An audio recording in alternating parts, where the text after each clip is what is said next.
teď. Tak čau, já jsem Kuby táta, tady je Kuba. Čau.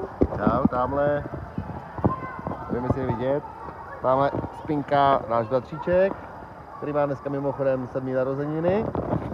Teďka vám ještě ukážeme maminku.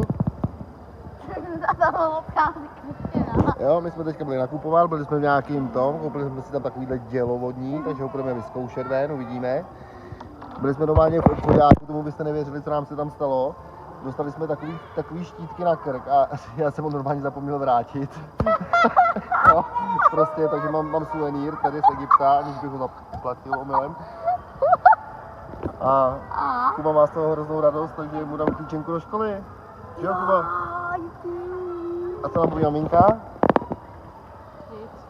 Nic, maminka se nezúčastňuje, ale my jsme v Egyptě a zdravíme do Čech. Mějte se, čau.